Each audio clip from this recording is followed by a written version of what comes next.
The following is intended only for mature audience. Viewer and listener discretion is advised.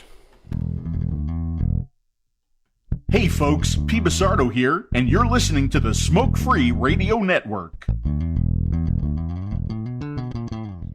Not only is he my bail bondsman,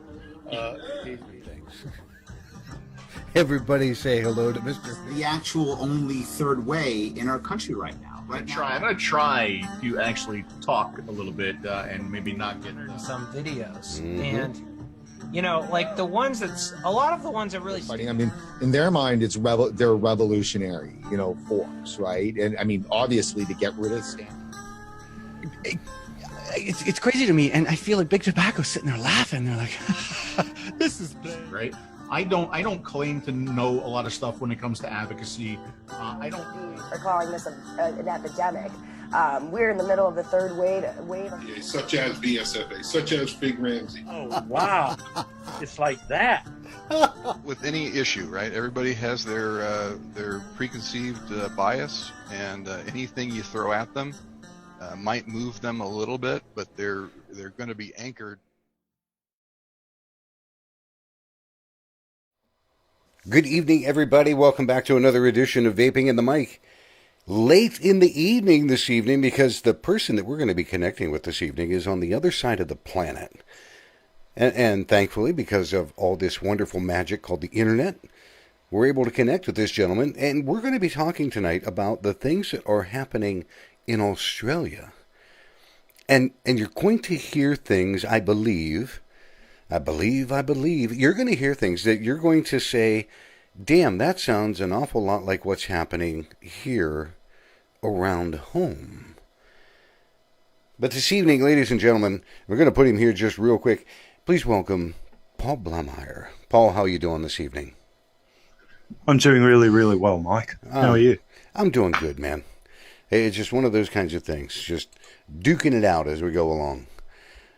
And I've got to get reaccustomed to my little push-button boxes and things like that. What I want to do is there was an interview that you did with, I believe, a local news media outlet, and it was on a show called Current Affair. And it's a longer interview, but I'm going to play this for people because they need to hear what's happening and what's going on down there. So we're going to kind of sit off to the side here just a little bit, and we're going to watch what's happening with this. It's been billed as a safe alternative to cigarettes, maybe a way to give up smoking. But is vaping a whole new health risk? For some, it's a saviour. My breathing's a whole lot better. I'm not wheezing anymore. Switching to vaping is the most effective quitting method. Another death. But for others, it's deadly. Nobody should touch them. No. I'm just trying to share my story and save people's lives. So just how safe are e-cigarettes? Are they getting a new generation hooked? A teenage epidemic of nicotine addiction. And whose advice can we trust? Do you not think that your position is compromised at all? I can see people would think that. Tonight, we clear the smoke around the great vape debate. As it gains momentum around the world, what does it all mean for Australians? Paul Blamire has switched to vaping after smoking cigarettes for 30 years. How many were you smoking a day? At the end, 40 to 50, some days 60. I'd roll a cigarette in bed before I even get up, start smoking and then get on with my day. But 4 years ago, he got a frightening wake-up call. Both lungs were affected, emphysema, left lung especially, stage 2, early stage 3 emphysema, right lung was stage 2. And I thought, what am I going to do now? The 50-year-old's vaping passion is now a full-time job, mixing flavoured e-liquids for companies around the world. You're looking here at chocolate custards, you're looking at... Salted caramel. Yeah. Yeah. You name it, there's so many in here. And he says his health has improved drastically. Do you believe that vaping saved your life? I'll go as far as saying that, yeah. Definitively proving that vaping is safe, we're a very, very long way from that, and in fact the evidence seems to be going the other way. Terry Slevin from the Public Health Association of Australia isn't so convinced of the benefits of e-cigarettes. Now, the only things that we should inhale into our lungs is clean air. We shouldn't be inhaling tobacco smoke, certainly, but we certainly shouldn't be inhaling this cornucopia of chemicals that make up vaping vials. Vaporisers, vapes or e-cigarettes are battery-powered devices that heat a liquid, usually containing nicotine, into an aerosol for inhaling. They've become an increasingly popular alternative to traditional cigarettes because they're considered safer and cheaper. However, vaping nicotine is illegal in Australia without a prescription. Do you want to be hit by a 10-tonne truck or a 3-tonne truck?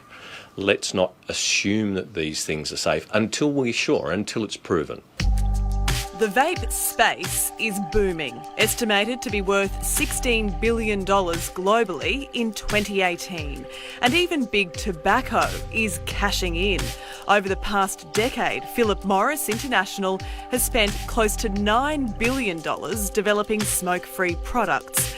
While in Australia, it's believed at least 240,000 people are using e-cigarettes. They're marketing tiramisu, strawberry, any dessert flavour you can think of. I mean, it's a repeat of what the tobacco companies did only about 20 years ago when they were selling flavoured cigarettes. Public health advocate Dr. John Cunningham believes the e-cigarette industry is aggressively targeting teenagers. 95% of smokers get their nicotine addiction before the age of 24. Now, that's why the tobacco companies desperately want people to take up vaping. Even if kids just go from not smoking to vaping, bad news. If they go from vaping to smoking, even worse news. Don't vape. Ending up on life support. The potential risks have made headlines around the world. And now a sixth person has died linked to e-cigarettes. Well, tonight we have some breaking news from Carmel up north, where vaping in most public places there is now against the law. But Colin Mendelsohn from the Australian Tobacco Harm Reduction Association, or ATHRA, denies there is a teen vaping epidemic in America. There are currently 50 million vapers in the world. There have been no reports of serious harm from vaping. Not one death in that time. Well, there have been 6 deaths reported in the United States linked to vaping, as well as hundreds of illnesses. What do you attribute those to? Well, it's not to do with nicotine vaping. And that's really important to make that distinction. What they've now found in the US is that these people have purchased illicit, contaminated THC or cannabis oil from street dealers. That finding has not been confirmed. Well, he must know something that the people in the US still don't know. They're dying of a condition called lipoid pneumonia, which is a rare disease in young people. What we know is that it's linked to vaping both with nicotine and THC. A recent survey by the Cancer Council found 13% of teenagers in Australia have already tried e-cigarettes. The average age of the vapers getting sick in America is 19. America's Food and Drug Administration is still investigating, but its advice in the meantime is to stop smoking e-cigarettes. Look past the spin, look past the deception, and make your choices based on good evidence, not the marketing spin that's deceptive from these companies. ATHRA is a non-profit organisation which claims to be independent. On your organisation, ATHRA, do you have any links to vaping companies or to big tobacco?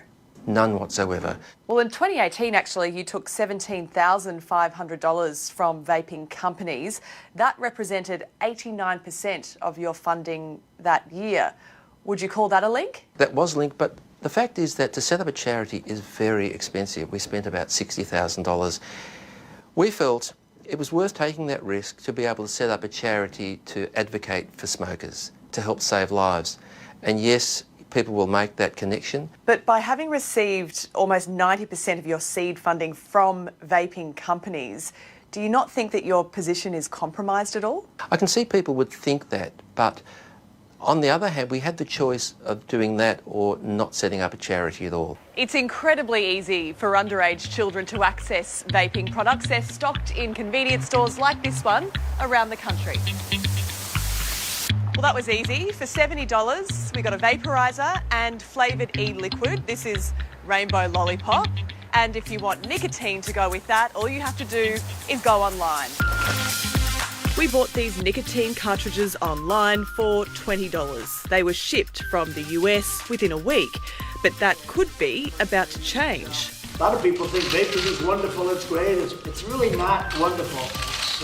That's one thing I think we can say definitely. President Donald Trump has moved to ban flavoured e-cigarettes in America, but here in Australia, where there have been no deaths linked to vaping, there's a push to make them legal. The problem is people can access vaping, but many people won't because it's illegal. And I think if we freed it up and allowed those people to access it with appropriate regulation and protection, as they have in the UK, we'll get the best of both worlds. We'll let people who can't quit have access, and we'll restrict access to young people. I find it ironic that you can import it, you can import nicotine liquids, but we're not allowed to manufacture or to supply clients here in Australia. I think it's stupid. But supporters of vaping here will have a fight on their hands. I certainly wouldn't want to be the one that opened the floodgates to a whole new generation of nicotine addicts. Tobacco giant Philip Morris declined our request for a formal interview but provided answers to the questions we sent them. You can read those and a statement from the Health Minister on our website.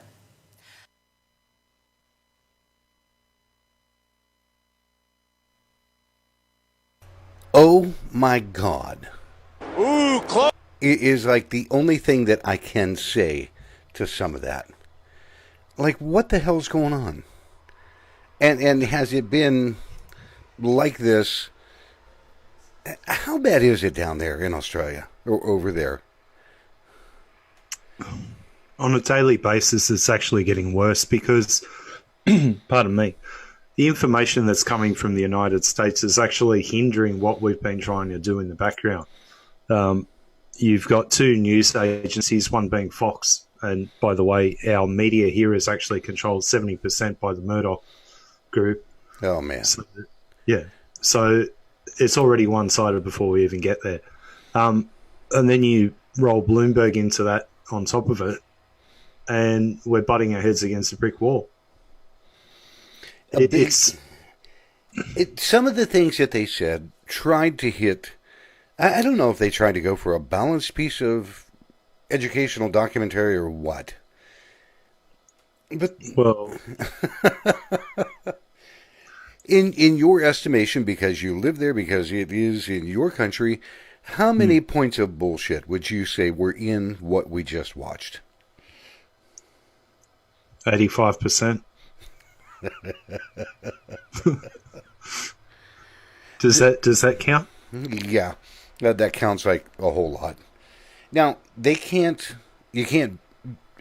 manufacture with nicotine, but you can buy online and have nicotine delivered, yes? Correct. In bulk amounts? Well, what we consider a bulk amount to the government, that's completely different. But to actually possess nicotine in Australia, you actually need to hold a prescription. So it's a double-edged sword, whichever way you look at it. And then you're only meant to have a 3-month supply of nicotine base for personal use. You can't gift it, you can't sell, you can't do any of this. It's draconian. That's the only word I can use, draconian. Yeah. It's the right word. That they'll allow you to purchase any kind of closed pod system that has nicotine and have it delivered to your home. Correct. Do you still have to have a prescription to own that? Look, the amount of problems that we've got with that now starting to appear, pods are becoming more and more. As soon as the salt craze really took off in the United States, probably 12 to 18 months ago, we started seeing a few pods here and there. But there were people experimenting with liquids for MTL or mouth-to-lung devices and working with salt nic instead of using freebase. that's one thing that we're seeing. But this is the other question. A lot of these pod systems that they're bringing in, the ones that they tried blanking out in the picture, we know what they were. They were dual. Mm-hmm. So obviously they're coming from the United States into Australia, and they're getting here within a week via the postal system. And in that interview, there was one key part. We're going to clamp down on it. And how are they going to do that? Because we're already on the other side of the planet. What, are they going to shut down all our borders, or are they going to go through all our mail? What is the real story here? No one seems to know, yet the government's lying to the public about smoking figures. That's for a start. The smoking decline has actually plateaued. It hasn't dropped for a couple of years now. The figures that they're releasing are somewhere, around the 12% to 14% mark of the Australian population smoke, of like combustibles. But in certain areas, it's starting to spike, and it's actually starting to grow in certain states because of the pressure the government's putting on us. You have like really lower socioeconomic, where it's upwards of between 20 and 40% of the population in those areas that are actually still smoking. Yet the price of combustible cigarettes here in Australia is anywhere between $35 and $50 a pack. Now, is that Australian, or is that a conversion into US? No, that's Australian dollars. It's about $35 US a pack. You're joking. No, serious. Good God. Yeah. It's... How much of that is taxation? The majority of it, actually. You look at our population here, and you're looking around 26 million here in Australia. Yet we collect $17 billion a year in tax revenue from combustibles. Yet only 200 million of that is actually put into NRTs, like nicotine replacement and HRT. But that's a whole nother side of the industry. That's not us, that's pharma.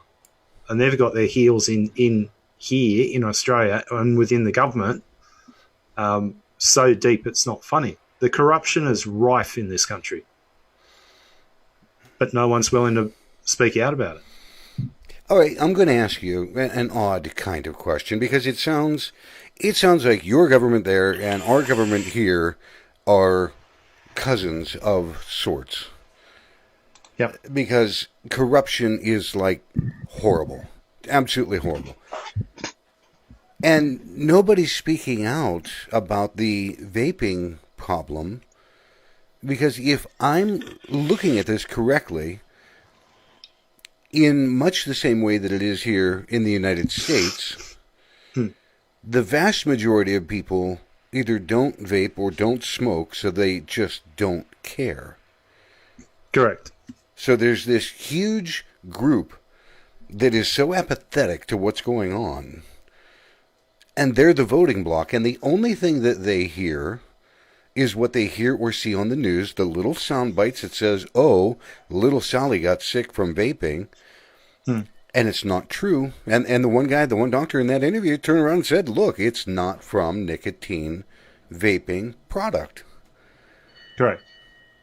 Now, here's another question that I have. Here in the States, we have, the media would exclaim, we have a huge problem, and 400 and some cases of people, lung illness, this, and garbage, that. Are you experiencing the same thing there? I mean, do you have people racking up in the hospital going, oh my God, I've got a lung illness? Or do you not see the same thing happening there that we're seeing here?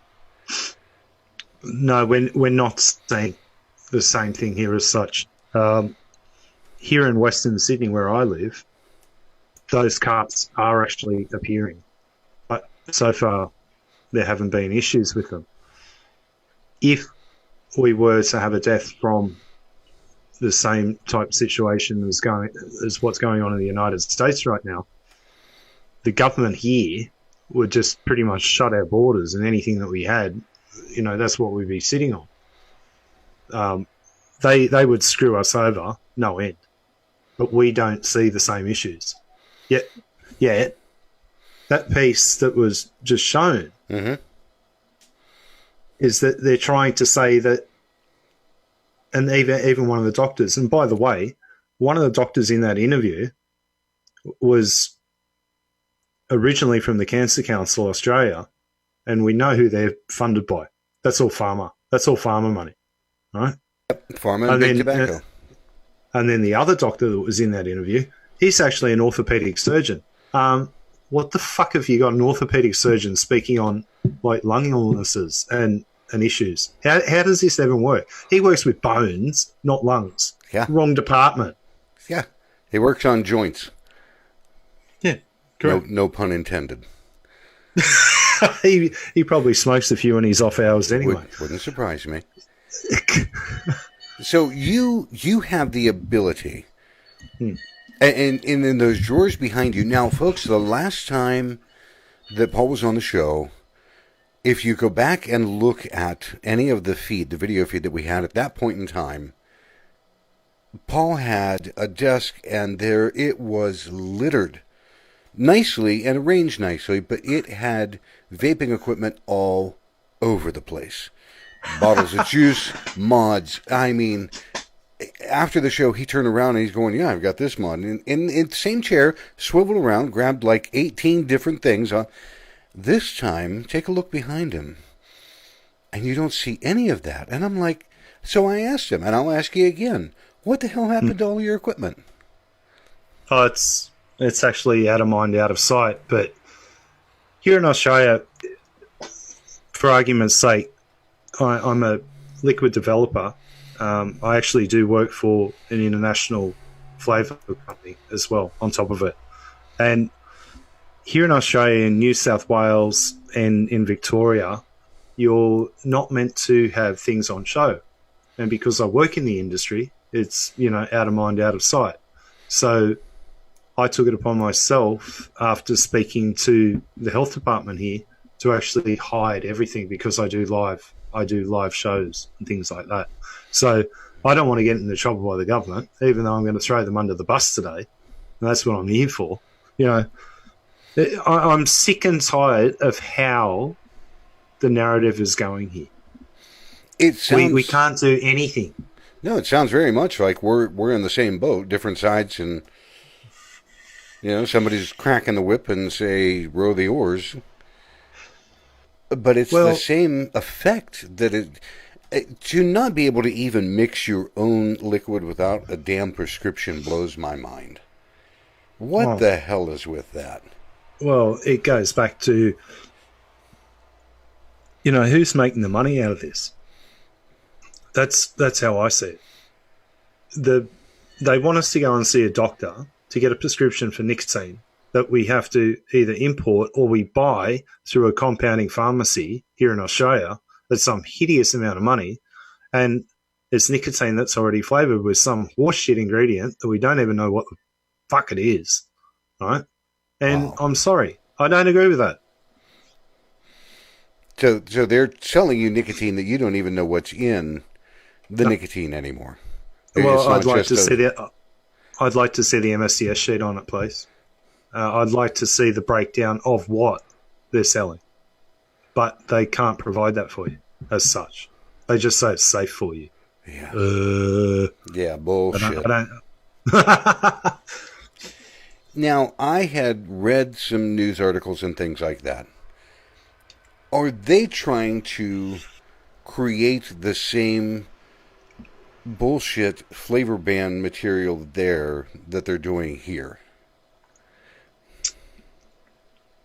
Not so much in Australia yet, but New Zealand is starting to show that. You have a senator over there, similar to your senators, but you have someone in New Zealand right now that is trying to push through flavour bans. we're fighting back on that front as well. You know, our brothers in arms over there, we're trying to give them a hand the best way we know how. But if they came after us here in Australia because we're so isolated and they cut off our flavour supply, we'd be in all kinds of trouble. We have around 250,000 vapors here in Australia, spread throughout the whole country, which is a very small percentage. Let me ask so that people have some well-rounded idea. How many citizens are in Australia, country proper? Around 26 million. Okay. For people to get a grasp and an understanding, just so they can differentiate, there's around 330 million people in the United States. Maybe 380, somewhere in there. But they're experiencing, and all of this has been begun and driven, well, I can't say that primarily for some of the things, but the effects that the FDA and the CDC are doing are being felt worldwide. And I'm sure that New Zealand is picking up on it. I've already seen it in news in India, where they're turning around and they're saying, hey, the CDC in America is saying don't do this, so we're going to say the same thing. And it's all to drive people back to smoking. And it has nothing to do with nicotine vaping at all. No, nothing at all, because, look, I've said this a lot on different shows that I've been on, but the genie's out of the bottle now. I'm sorry, but we've upended their little apple cart and we've caused the tobacco industry to, you know, double down on everything. Pick on the smaller countries and try and wipe them out. Try and wipe out vaping there. So our tax dollars or the profits go back into paying off or paying part of the MSA agreement. Right? That's part of it. Second to that, you have pharmaceutical companies that they're hurting. They're really hurting because of what we've done to them. We're not using NRT products. We're not running around and buying a box of gum. We're not, you know, using sprays or patches or, you know, pills that you want to ram up your back door for, you know, better argument on that one, because I've tried all of it and it doesn't work. Why do we need to go down a pathway that does not work? Here's an odd question, and you're right, because that, why would we do something that has an 85% failure rate? And that's what NRT products are, if not more. Well, you talk 87% is the figure that comes to mind with me, because, you know, I dive into a lot of stuff and I do a lot of homework and I'll call it out for what it is. Oh, that's the way it should be. Right now, vaping, on the other hand, like whether it be open systems, pod systems, mouth-to-lung systems, whatever you want to do, we're looking at a 70% success rate. Oops. Yeah. Compared to, what was the other success rate for NRT? Oh, that's 87% failure. Yeah. So it's like go 15, figure it out. 13 to 15% success compared to... Or, if you want to go down the pathway of Chantix, we have actually our coroner here in Victoria that's actually looking into 50 deaths associated with suicides. Some of them are actually starting to show that it was from Chantix. Doctor prescribed Chantix. Oh, and by the way, Mr. Gottlieb, if you're listening, sorry, Scotty too hotty, but you're the one that removed the warning label from the Chantix, and then bada bing, you do that for Pfizer Corporation, and then you get a seat on the board. Oh, fuck's sake. See, this is why I love talking to you, Paul, because you know a lot of things that are happening here in the United States, and you have absolutely no bones. And there are a lot of people here in the States, but you've got no bones. Yet for a foreigner, if I can put it that way, that has a good grasp on what's happening and is willing to tell people, hey, here's the middle finger. What do you think about that?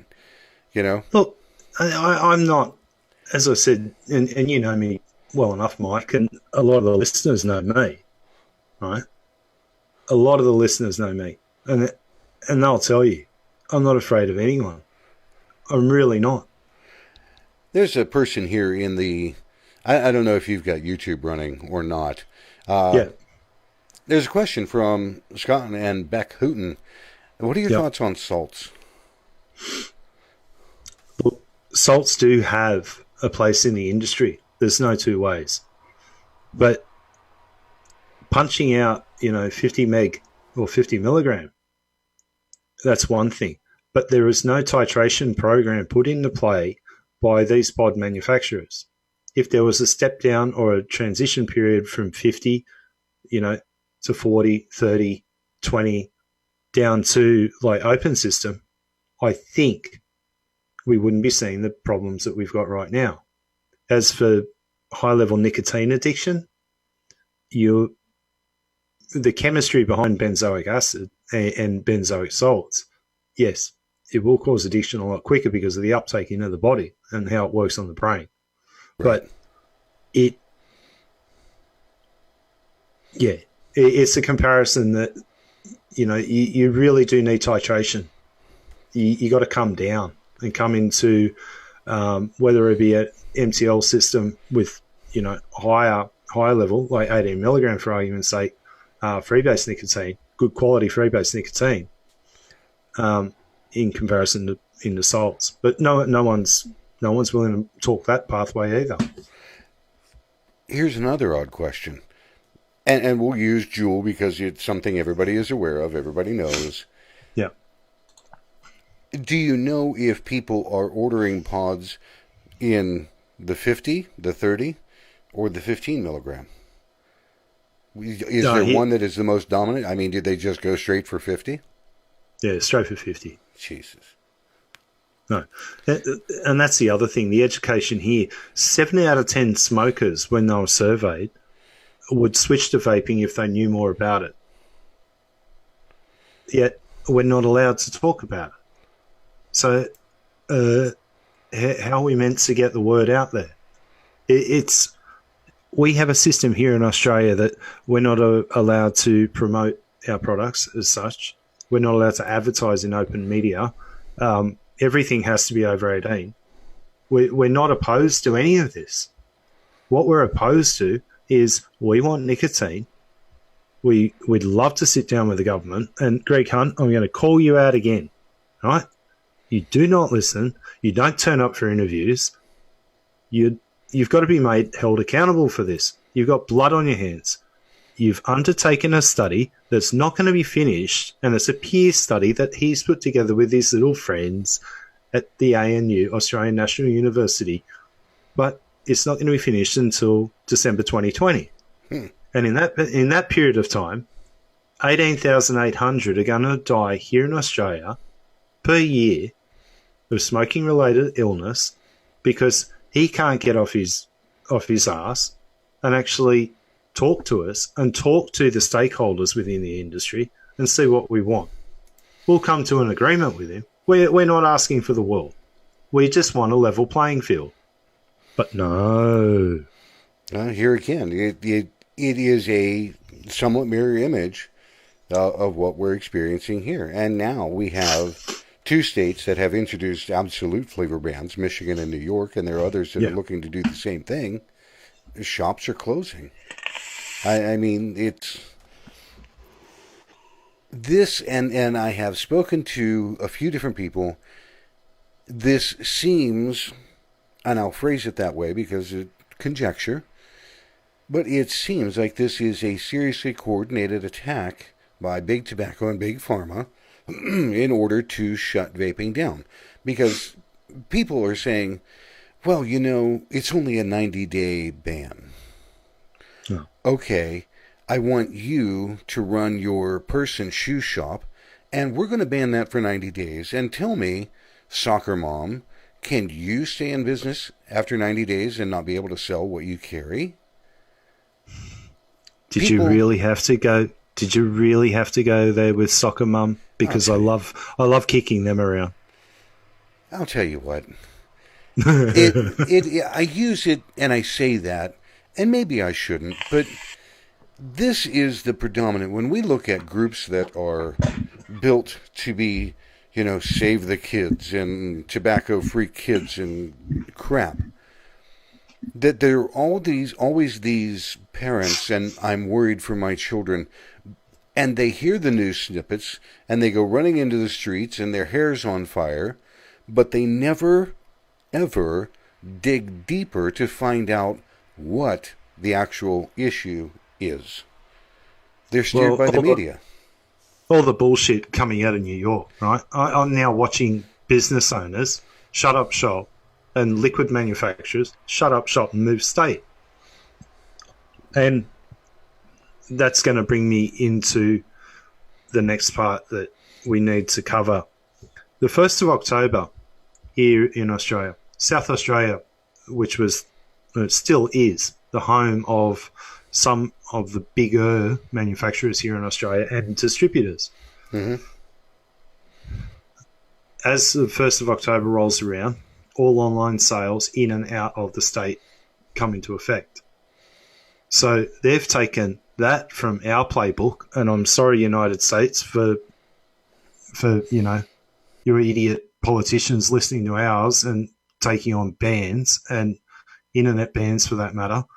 But yeah, all sales in and out of the state of South Australia take full effect as of the 1st of October. And that's only a few days away for us. United States want their MSA bonds, but no, they're screwing up on the bonds, Hoots, so don't worry about it. We'll talk about that a bit later. But we have manufacturers, liquid manufacturers and shop owners moving states here in Australia. This started 12 months ago, right? Moving from South Australia into Victoria, a state across, right? How are you meant to upend everything, move families, move homes, and set up a business in another state, register your business in that state, the whole shebang? That's what's happening here. They're taking exactly what we're doing here in Australia and throwing it back at you in your playbook. It's unfair, right? It's absolutely unfair. And I'm sorry for my friends in the US, but, they're taking too much from us and our idiot politicians that don't want to talk to us. So go figure that one out. Yeah, they want to make all the rules, but they don't want to listen. Now, I will tell you, just last week, the Vapor Technology Association had their 4th annual conference. Yeah. And they went directly from their conference, and they had a ton of people. They took a picture of all the people outside of the front of the State House. Yep. And they went and visited. I think that the reported number was like 150 different meetings happening in one day with members of Congress. Yep. And some of them, and I was talking with Nick Orlando from Florida, he even said that one of the people that he met with had no idea what the MSA was. I'm like, what? None. He had zero. Excuse me? He had zero knowledge of what the Master Settlement Agreement was. Which planet was he living on? I think it was out past Mars and Jupiter, maybe on one of those little specks of rock. Now, the guy could be one of the nicest guys on the planet. I don't know. I know that Nick's in the chat on Facebook. Nick, if you can, educate me a little bit about that. But it shows what people do. They listen to the news and they don't know. Many of the people, from my understanding that were spoken to, the congressman, did not know what was happening with flavors. They just heard about it and they made a decision based on news clips or news items that they had heard or read, all of which were not factual. And I'm like sitting here going, what the hell? From Facebook, Jasmine says, are teens using 50 milligram pods to get a buzz? Is that why it's such a problem in the U.S., as we in Australia don't get 50 milligram pods anywhere near as easily as the U.S.? And I don't think we have the teens getting hooked on nicotine like the U.S. Would love to hear your take on this. Paul, I'm going to let you address that first, and then I'm going to jump on with both feet. Okay. We went over a little bit of this before, but it all comes back down to the chemistry of what they're using in the salts. There's 3 variations of salt nicotine that can be used, but the one that Juul actually patented, and they were the creators of benzoic acid, that technology. Yeah, some of the kids, look, we were all crafty little bastards when we were young. There's no two ways on that one. We all got our hands on cigarettes and booze and whatever else, right? We always found a way to get our hands on what we wanted to do. Right. No two ways on that one. Yeah, some of them are using it to get a buzz, but then you have these idiot kids coming out and saying, "Oh, I just like the flavors." Really? Well, it's what, mango, mint, or tobacco? No thanks.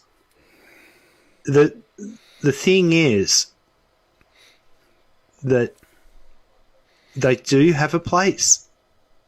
They do have a place in transitioning, hardcore combustible cigarette smokers across to the vapor space. I agree. Bottom line, there's no two ways on that one. But again, there has to be a titration system put into place by these manufacturers offering lower pod systems. But in the United States, the FDA deemed under deeming regs, right, that once they had the device there, but it wasn't in full production at that stage back in 2016. But it was designed.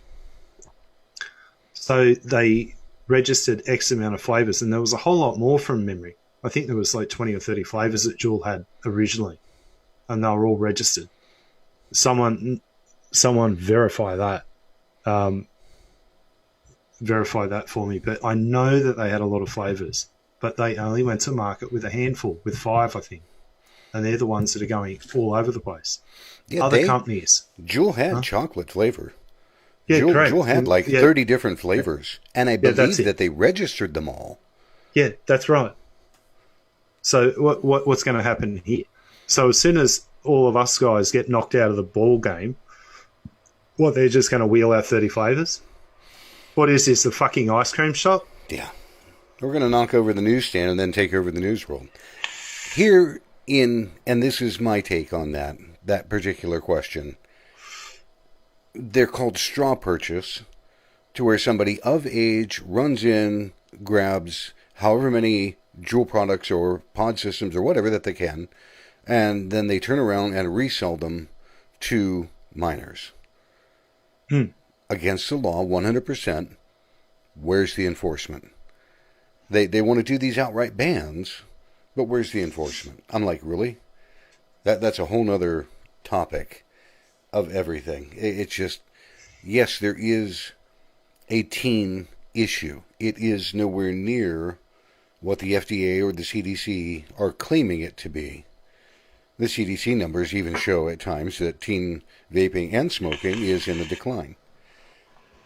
Is it easier for them to get hold of here in the States? Absolutely. They're not in every gas station, convenience store, or place of business in Australia. Not going to happen. You walk into a gas station, a convenience store, whatever here, and there's Juul right there for sale. And other assorted vaping devices with it. I agree with Paul 100%. I may not like the product personally. I don't like the way that they've gone about doing things. Is there a legitimate use for Juul? Yes, it is a tobacco harm reduction tool. Hands down. Is it helping people? Hands down. Do I like it? No. Are they screwing us over? Absolutely. Well, like going on to that, PMTA, the PMTA process, I actually call that the Philip Morris trade agreement. And I think that's exactly what it is with the fucking FDA. I'm sorry. But no, that's their fucking trade agreement. They'd help write it, no doubt. Right? Yeah. They also got the ICOS system through under a modified PMTA. And we all know. We've actually dived into the document and all the redacted shit that was in there, and it still has all the same chemicals as a combustible, but at lower levels. It's still 60%. I wouldn't even probably give it 60%. Okay, I reckon it's about 45% safer. Yet vaping is 95 to 97, and some are calling now out of the UK 98% safer. Yes. Depending on the concentrates that are being used. The company that I work for, all the concentrates are DAP-free and GMO-free. That's another issue that has to be put into it. Yeah, and there's a couple of flavour companies in the United States. I'm not going to name names because I don't want to hurt anyone's feelings or, be nasty to them. But some of them have sugar bases in them to get the flavours that they need. Right? So where are they getting these sugar bases from? This is another issue that needs to be dealt with, and that's for another day. And this is for another discussion that I've been having with a number of liquid makers and mixers like myself from around the world. We're all umming and ahhing about how this is all going to play out. It's unfair. There's no two ways on what's going on. But until we're willing to take a stand and fight the government head to head across the world, this isn't just a problem in the United States, right? And this will segue into my next one.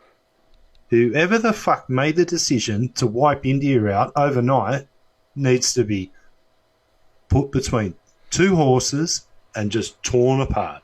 You're a fucking idiot. All right, now I'm going to ask, for people that may not know or didn't read news or do not have an understanding, what are you talking about with India? India has just completely wiped out vaping overnight. They've banned it. And apparently you're meant to take your devices and your liquids to the nearest police station and hand them in.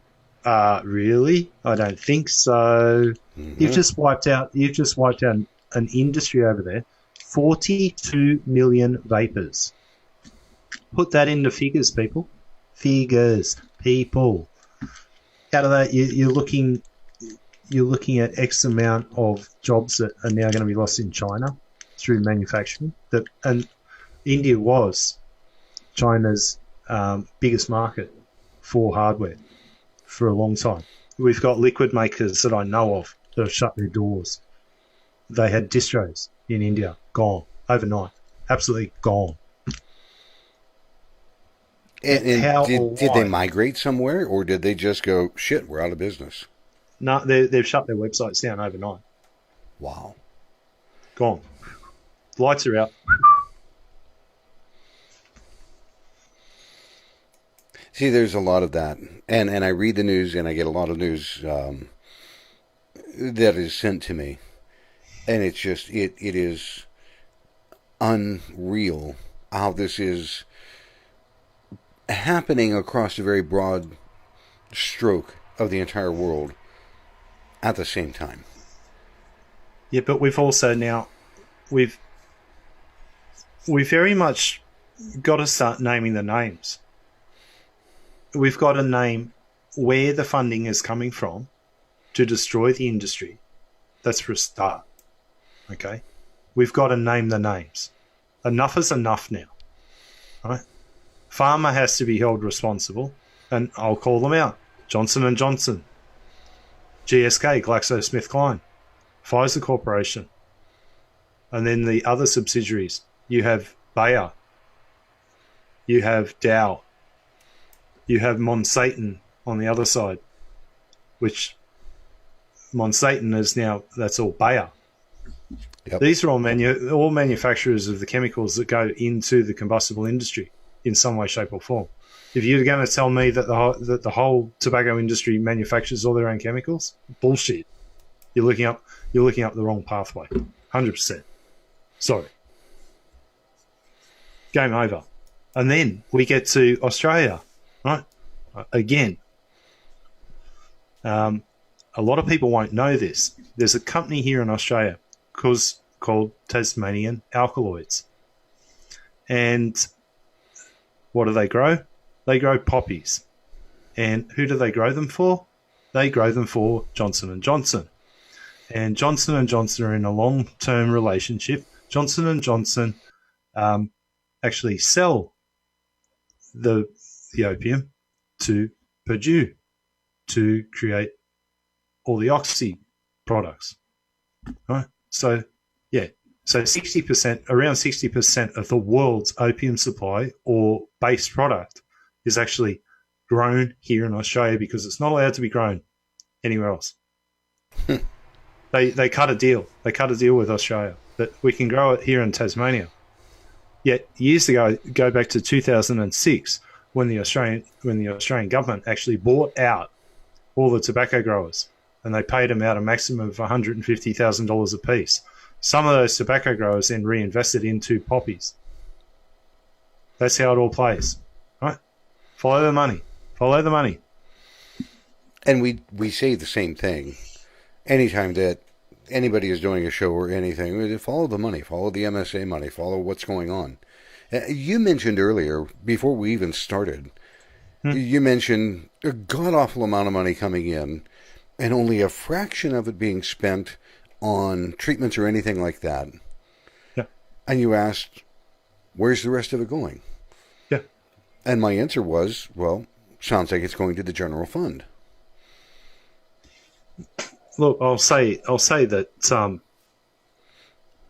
of it's going to the general fund, but I'll tell you right now, our politicians, when they leave office, they all have absolutely beautiful pensions for the rest of their life. They can have an office, they can have a staff, and they can redecorate their office every year, and they can fly around the world free of charge on the taxpayer's dollar. Right? It's bullshit. There's a whole lot of stuff here in Australia. You know, we might have started off as a penal colony, but now we're being treated like fucking criminals because we're trying to do the right fucking thing.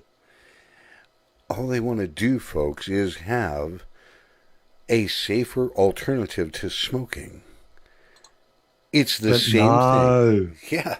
They're going, no, you have to smoke because we want your money. And you have to get sick so that pharma can cure you. It's the same narrative. It is a global cabal, and it is happening across everybody at the same time. That, to me, says collusion. Because we've always said this, right? Yeah. And a very good friend of mine, David Gerlowitz, the former Winston man, right? We used to do podcasts together, and Kevin Crowley, for that matter. If Kevin's hiding out there in the ether, we called a lot of this stuff 18 months ago, 2 years ago. We were calling this shit, but they all thought, oh, they're crackpots. They don't know what we're talking about. Actually, we do, and you're actually watching what we called 18 months ago. There have been some people that have been very gifted insight and understanding of how the industries work and things that are going on. Dimitri Agrafiotis, Phil Basardo, David Gorlitz, yourself. There are a lot of people that tried to tell people, even Bill Tarling with news, tried to tell people, wake up. And the vast majority of the vaping industry went, oh, really? Dude, I'm too busy fixing my Lambo. Oh, don't start me on Lambo money. I'll call out the pricks that have got fucking Lambo money and Maybach money. Now, they're part of the ones that should have been in the fight 2 years ago, funding the fight at the federal level in the United States. I'm sorry. And then you got other Muppets over there that are flying around in private jets. Yeah. Going from vape show to vape show. Fuck off. It's true, though, because nobody wanted to step up. Nobody wanted to put their money in because they couldn't have their name attached to what was going on. They couldn't get any credit. They didn't get any street credit. They couldn't be shown to be, I was the guy that put $1 million into that. No. But no, I bought a new car. Yeah. Now they can go out and buy a Yugo when this all collapses and falls apart. Look, if a couple of the key states fall now, right, and I'm talking key states that have a very large vape industry from a lot of different angles. I'm talking liquid manufacturers and distros. If they were to fall, right, you would see this stuff dumped on the open market, pennies on the dollar, for both hardware and liquid for that matter. That would be a fucking nightmare and a fucking meltdown. It's some distros are actually trying to do that even now, to the point where they're trying to dump everything to at least recoup their own personal investment, and it's going to create a race. They're never going to. Go ahead. Never. They're never going to get the money back that they invested. No. Right. I fell into vaping. I became very, very good in a very short period of time of mixing liquids. I don't have Lambo money. I've been in the trenches behind the scenes fighting for the industry. Right? I'm a small fish in this big ocean. And the movement that we have behind the scenes is getting bigger and bigger and bigger and stronger and stronger. You only have to look at the VTA conference. You had over 300 participants there out the front of the Capitol. Now. And it was bam. Wow. Now, the thing that people may not know, one of the biggest distributors in the United States, Midwest Distribution, stepped up. Yep. And became a board member. And that's a big chunk of money. Yep. Smoke also became a board member. Correct. Other board members, you get Vape Tithing and you get Naked 100, and they started with prepaying their 2020 dues, and it started a steamroll effect. I don't even know what the final input was, but it's a lot of money that people are taking and putting into what they believe is going to be helpful. Yeah.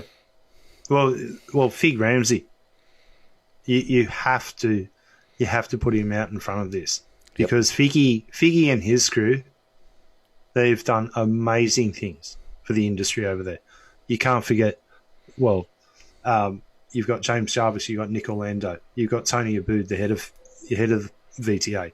You have wonderful people putting networks together around the United States and building up a network to go head to head with the government. We can't do that here because the government won't talk to us. Yep. And the ones that do want to talk to us, evidently, at times are uneducated, and they don't know what they're voting for. And it's well, it's like you vote for this, and then we'll redo your house in drywall or something, or we'll give you a new roof on your house or something like that. Is that how it works? Nicole, there was a congressman. His name was Jim Trafficant. He was from my local area. And I'll relate this story simply because the man was awesome. He was the head of the sheriff's department. And back in the day when there was a drug house with the steel plate in the walls, and they were trying, these people had firearms and they were shooting at cops. Sheriff, the head of the sheriff's department, got into his cruiser and actually rammed into the house to break in to get this stuff done. He later became a congressman and later fell prey to exactly what you said, trading favors for votes. I'm not sure if it was, I think it was either Michigan? Someone was up there buying golf carts with fucking MSA money. How does that work? I don't even want to think about that. Because no comment. No, the MSA money, that's like a headache. Much of it. That's a headache. But we keep nibbling into that with what we're doing. The MSA, for people that are listening, watching, may listen to the podcast later on, the MSA is the Master Settlement Agreement. It was in response to a lawsuit by 46 states. The 4 largest tobacco manufacturers of the time turned around and said, fine, we will pay you X amount of money based upon the sale of tobacco products in your state every year, forever. Yep. Yeah, I know. Perpetually. Yeah, perpetual. But we'd have to be digging into that with what we're doing. The MSA is a pain in my ass, is what it is. Well, you better go and see a doctor for that. They Yeah. got a problem for they got a fix for that. If you got a pain in your ass. It's the same thing. Ohio. I live in Ohio. Governor DeWine is trying to look to see if he has the same power that Cuomo has in New York to do an emergency flavor ban. And the only reason that he's doing it is because Ohio, like Michigan and New York, are getting ready to default on tobacco bonds. They can't pay them because they based it on how much money they're getting from the MSA. MSA money's going down. Why? People are smoking less. They ballparked it at like 3.5%. They figured national decline is going to be 3.5%, thereabout. And it's coming in at 5.5%, 6.5%. So we're winning. People are smoking less, left and right. What's that mean? That means Ohio, just because it's a state I live in, is not making the same amount of money in tobacco tax revenue, nor in the amount that they get paid from MSA money, which last year was like a total of $1.2 billion just for cigarettes, folks. Yeah, well, Patrick's got it right. Yeah, the Marlboro Shield Agreement. Yeah, that's the MSA.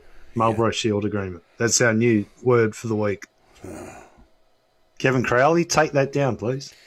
Oh, I'm sure he would tell you, I don't know how many different things about MSA money. We talk quite a lot. Kevin and I, we've had some ding-dong discussions over the past 12 months. Some absolute rippers. He's pretty quick on a lot of things in Twitter. Alan Davis digs into things, into the MSA. That's a man that knows MSA and has been talking about the MSA for literally a couple of years before everybody else really caught on and went, the fuck is that? Yeah, I know. I hear what's going on. You know, we here in Australia, all we're asking for is a fair go. Yeah. And we would like to be able to sit down with our health minister, Greg Hunt. By the way, he's a lawyer. He's not a doctor. Greg Hunt is a lawyer, not a doctor. So I'll put that and I'll set the record straight right here, right now. Half of our states, actually, where's my list? I'm going to read a little list. You're going to love this. While he's grabbing his list, for everybody else that is kind of listening, Patrick Reif is in the chat room on Facebook. He made a very, very valid point. The MSA prevents individuals from suing tobacco companies, and it also prevents the government from banning cigarette sales. Correct. Now, I've heard conjecture about that a state could say, we're banning all sales, but then they automatically no longer get MSA payments, and no state is going to turn away $300 to $500 million a year. Sorry. No, that's fine. And this is for all the Australian listeners right now. I'm going to do a little roll call, right, of our health ministers from each of the different states. Oh boy. And I'm going to give you their titles, right? You're going to love where these idiots come from and where they found them, right? Because the last one, Mike, I hope you got your seatbelt on because you're going to fall out of your chair laughing. Here it comes. So at the top of the list, we have our federal health minister, Greg Hunt, comes from a legal background. We have the South Australian health minister, Stephen Wade, also comes from a legal background. We have Jenny Mykonos in Victoria. She comes from a legal background. Then we have New South Wales, Brad Hazard. He's from a legal background. Then we get to the Queensland Health Minister, Stephen Miles. He's from political science. Then we get to Tasmania, Sarah Courtney. Now, she's a financial analyst, right? Not a doctor. No one here's a fucking doctor yet. I was just going to ask you, where the fuck are the doctors at? Right, hang on. And then the only claim to science that she has is vitrology, right? Or making wine, right? Okay, that's her only claim to science. And then the best one of the lot. This one's hilarious. Then we get to the Northern Territory. Natasha Files, right? She is a teacher and then physical education.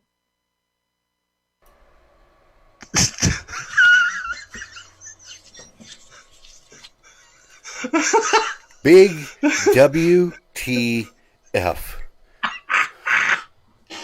Hi, yes, I'm the health official. What did you do? I taught school. Yep. Are you fucking serious? I'm fucking serious, man. How the hell do they get anything done over there? I don't know. I think they're always out to lunch. Billable hours. Don't forget your billable hours, folks. Yeah. Oh, my God. Yeah. 100%. And then our Federal Health Minister, Greg Hunt, takes everything under advisement. Right. It's quite funny when you throw that out and people look at you and go, what? You can't be fucking right. No. Well, I've got the list here and I've done my homework. So. Unreal. Paul, we've already hit an hour. Is there anything that you want people to know? I'm going to throw one more thing out that we're going to talk about. But is there anything that you want people to know either down in Australia or here in the States? Follow the calls to action that a group of us are up to right now. Legalise vaping, ATHRA, both of them. Follow them. Follow exactly what's going on right now in all your states and territories. Because we've got a few things in the pipeline that we're going to unleash on the Australian government. They're not going to like it, but Greg Hunt, we want to talk to you. You got blood on your hands, bitch. We're coming for you.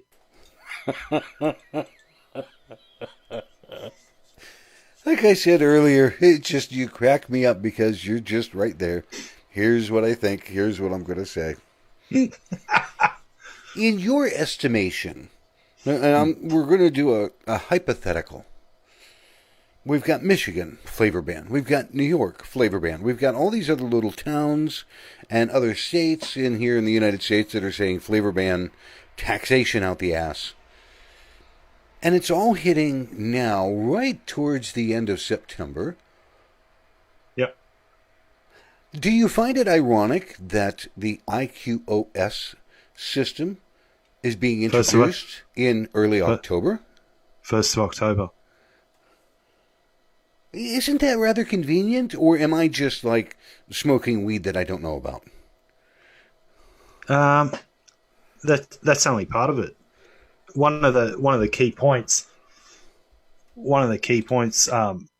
I'd say is that I think some of the big banks are actually starting to call in the bonds.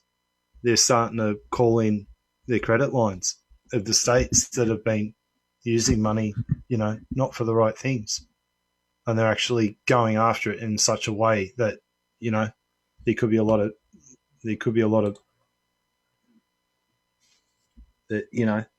of shit going down right now. Oh yeah, I would agree.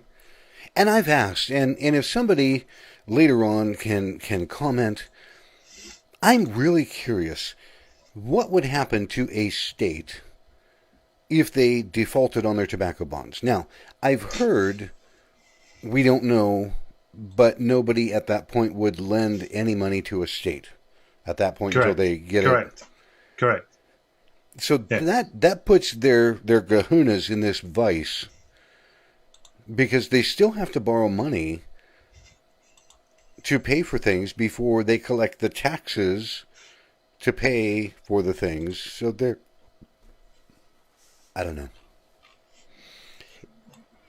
All of it is so problematic. All of this that is happening is such a horrendous crock of shit that it's not even funny. No. And it's all being rammed down everyone's throat, both here in the States and in Australia. And worldwide, I'm sure. Well, I'll take the piss out of someone, or, I'll yank their chain for a minute. But it's serious here, people. People are dying. People are dying around the world because they're taking a life-saving technology away from us. Yes, vaping did save my life. I pretty much said it in that interview, but I am trying to get the rest of the footage of that interview. I was interviewed for over an hour. I got 10 seconds. Some of the things that I brought out were like, whoa. Yeah, too inflammatory. We can't put that on the news. That doesn't fit our narrative. We can't have Paul telling the truth. That's like bad news. Somebody in the YouTube chat said West Virginia is on the brink and will likely default this year, so we shall see. Look, the two key states, if they were to fall through bonds, would be California and New York. Either of those fell, right? And then you have to look for a state that's right in the dead center, right? Midwest, or right in the center of the United States. Then you got problems. Yep. You got big problems. Look for a big farming state in the middle of the United States. Ohio's one of them. Well, what would happen if Ohio fell? Ohio's still got manufacturing, doesn't it? It's still got factories. It's still got manufacturing. Does it still have a beer plant there, or many breweries? Doesn't it? What do you mean? Brewing, like brewing plants. I believe so. Yeah. So you've got things. You've got things there that need to be taken care of. If it was one of those three to fall, you got problems. You got serious problems. Michigan, they gutted Michigan when it was otherwise known as Motor City. Detroit, or go back to the early days, it was Detroit Rock City. A lot of great music came out of Detroit and still does. But they gutted Detroit. And half of it's a ghost town. Rebuild these parts that you've completely screwed over and fucked up because you don't want to do it the right way. But no, if one of those three states fell, you got a serious issue on your hands. And the banks wouldn't lend them any money. You bankrupt a state, you're fucked. We might see what really happens. And this is all going to play out before the end of the year, people. With Trump sitting and saying that he wants to do a national ban, and the backlash that has happened because of that, oh my God. I mean, I don't think that they expected the backlash that they have received when they tried to do flavor bans, Michigan, New York, other places in this government kind of thing. Yeah, correct. I will answer this. There's a question in the YouTube chat from Raven. If you could help develop an education program worldwide, would you consider doing that? I'd be part of it. I'd be a voice, but I wouldn't be allowed to swear. Paul would have to be moderated in his verbiage and vocabulary, and you might get about one word out of 7.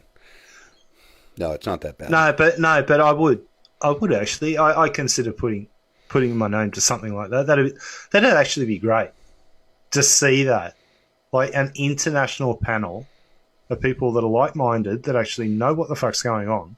Oops, there I go again. That actually know what is going on, and to be able to articulate it into layman's terms for the people that don't understand. I think that'd be great. Yeah, I'd be up for it. Bring it. Yeah. All right, folks. You have been listening to Paul, and do me the favor, because I heard it differently. Is it Blamire? No, Blamire. That's what I thought. I'm like, wait a minute. And you and I had that conversation at the very beginning, a year ago anyhow. You've been listening to this gentleman from down in Australia who is seriously active in what he does, where he goes, what he says. Paul, I seriously appreciate you taking time. It's late night on my end. It's like the middle of the day now for you, I think. Yeah. Yeah, it is. But I seriously appreciate you taking time, getting together, talking about things that are happening down there, New Zealand, things that are happening here. No, you're welcome. But all our friends in New Zealand, dig in, keep fighting. They're not going to take flavours away from you. I'm sorry, but you got help on this side of the pond. We'll help you.